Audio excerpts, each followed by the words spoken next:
ఈరోజైతే మన గ్రామంలోనే డ్రమ్స్లు ఎందుకు కొడతారంటే, మన గ్రామంలో ఉరుసైతే జరుగుతుంది. ఎప్పుడంటే 5వ తేదీ 5, 4, 5, 6 3 రోజులు ఒక కార్యక్రమం జరుగుతుంది. అంటే మొదట ఎలా చేసుకొస్తారో అలా చేసుకొస్తున్నారంట సాంప్రదాయకంగా.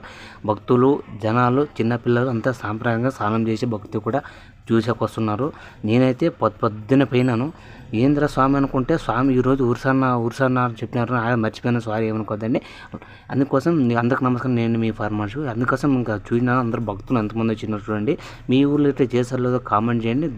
ఒక గుర్రం మీద దేవుడు చేతికొత్తు, ఒక దేవుడు అలాగా నిలబడిన చూడు, ఎంతమంది లాగితే రావడం లేదు. దేవుడు ఎంత భక్తి ఉంటుంది. ఈ గుర్రం మీద దేవుడు కూడా రావడం జరుగుతుందంట.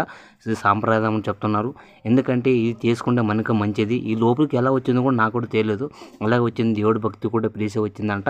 మనం పెద్దలు అంతా రెడీ అయ్యి వచ్చి మన కార్యక్రమం చేసుకొని పోతుంటారంట. ఇది పెద్దలు మన ఊరుస అంటే ఇది పేరు వచ్చేసి ఒక సంవత్సరం ఒకసారి చేస్తారు. ఇది మీకు ఏమన్నా డౌట్స్ ఉంటే ఫుల్ డోర్ కూడా ఉంటుంది.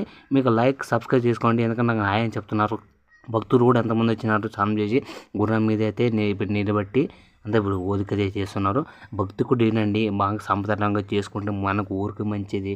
చాలా భక్తులు ఎక్కడి నుంచే కొన్ని ఊర్లో చేస్తారు, నాకని తెలియదు. మీరు కామెంట్ చేయండి.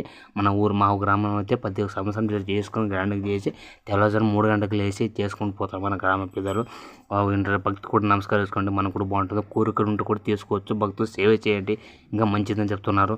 సరే, సేవ చేయడంలో కొంచెం భక్తి మీద కామెంట్లో వస్తున్నారు. దేని మీద కామెంట్ లేదండి. మంచి భక్తి కూడా ఎక్కండి. పాపం దేవుడు నమస్కరించుకొని నేను భక్తి కూడా